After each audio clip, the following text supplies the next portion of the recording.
Bonjour, welcome to this explainer where we are going to completely demystify the French past tense and make it honestly incredibly simple and intuitive for you. Look, if you're learning French, mastering how to talk about the past is absolutely one of your biggest milestones. And today, we're going to break the whole thing down step by step. Because let's be real, we've literally all been there on a Monday morning, right? Your teacher or a colleague asks you what you did over the weekend. You really want to confidently say, I went to the movies, or I ate this amazing pizza, but suddenly you just freeze. You get totally stuck in the present tense because deciding between avoir and être or trying to remember all those random irregular endings, it just feels super overwhelming. Well, I promise you, by the end of this explainer, that feeling of freezing up is going to be a thing of the past. Okay, so let's dive right into this. Passé composé literally translates to compound past. Now that's just a fancy grammar book way of saying it's built using two specific, separate parts that work together to create one meaning. You literally cannot have the passé composé without these two distinct ingredients. It's a package deal. To get us there, here is our game plan for today's explainer. We're covering our welcome, the ultimate recipe formula, the avoir verb group, the être group agreement, a rapid-fire interactive quiz, and finally, your turn to practice. All right, moving to section 2, the ultimate recipe formula. Let's see how this builds, because it's exactly like a baking recipe. Seriously, if you can follow a basic recipe in the kitchen, you can conjugate the French past tense without breaking a sweat. Here is your ultimate bulletproof formula. Step 1, you take your subject, je, tu, il, words like that. Step 2, you add your helping verb, also known as the auxiliary. This is always going to be either être, meaning to have, or avoir, meaning to be, conjugated in the present tense. And step 3, you finish it off with your main action, which we call the past participle. So it's just subject, auxiliary, past particle. 1, 2, 3, bam. Now, here's the absolute crucial point. You absolutely need both that auxiliary and the past participle. A lot of beginners try to just say the subject and the past participle because they're translating word for word from English. But leaving out that auxiliary helping verb is literally like forgetting flour when you're baking a cake. The sentence just falls completely flat and it doesn't make any sense to a French ear. You gotta have all 3 steps. Which brings us to section 3, the avoir verb group. I like to call this the big house. You'll be very happy to know that about 70 to 80% of all French verbs live right here in this house. So, pro tip, when in doubt, avoir is almost always your best bet for your helping verb. And creating regular past participles for this house is super logical. It follows a really strict pattern based on how the verb ends. For your ER verbs, like parler, you chop off the ER and add an E with an accent to get parler, pronounced parlay. For IR verbs, like finir, you just drop the R, leaving you with an I to make fini, pronounced fini.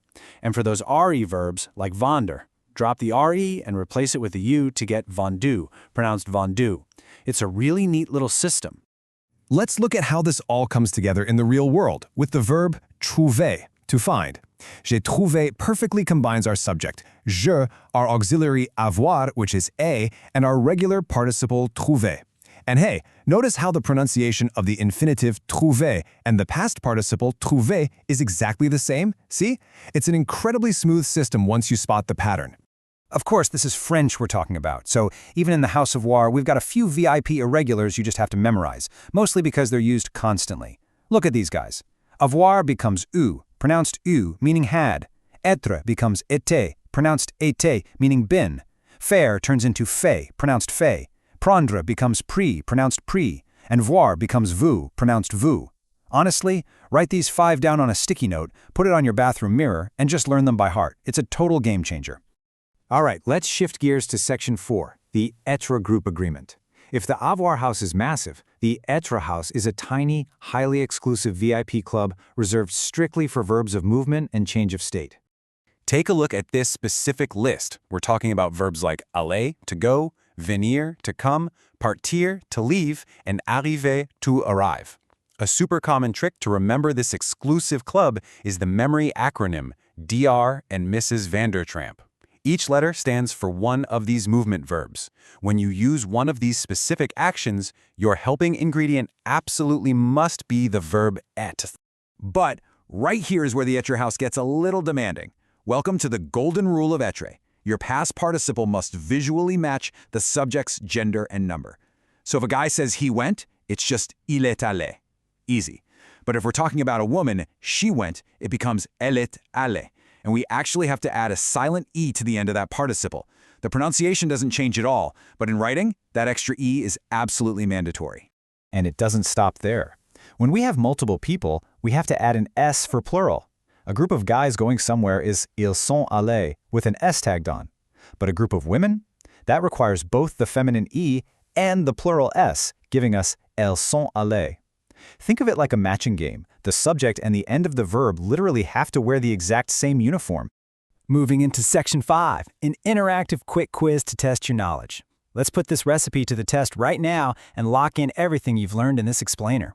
I'll give you a phrase in English, and I want you to try building the passé composé in your head. Question 1. How do you say I spoke using the verb parler? Think about it. Which house does parler live in?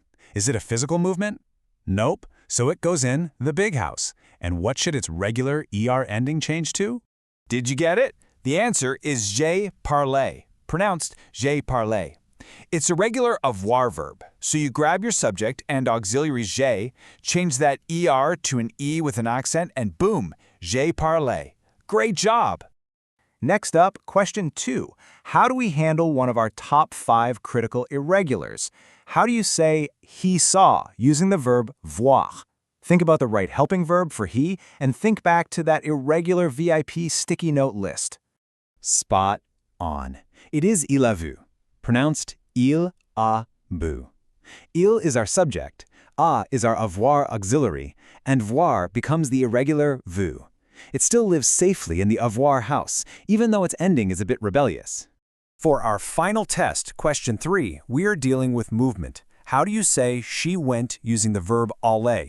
Be careful here. Remember what house we're in, and whatever you do, remember that golden rule for a feminine subject.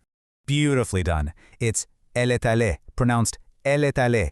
Because it's a movement verb, we use the être auxiliary, et.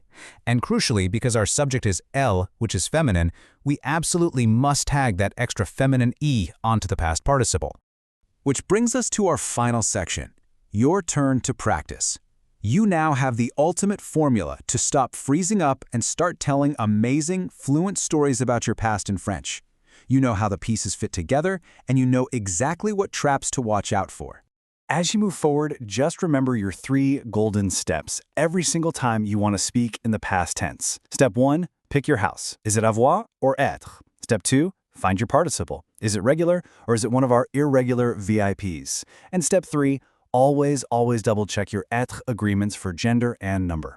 So, I'm handing the mic over to you right now. The absolute best way to make this stick is to use it today. Drop down into the comments and write just one perfect sentence telling me exactly what you did this past weekend using les passés composés. Did you watch a movie? Did you go to the park? Take your time, follow the recipe, and let's see those amazing French sentences. But I do want to leave you with one final thought. You now know how to say, I ate a pizza. But what if you wanted to say, I was eating a pizza when my phone suddenly rang? For that, you're going to need an entirely different past tense altogether. But hey, that's an explainer for another day. Thanks for joining me and happy learning.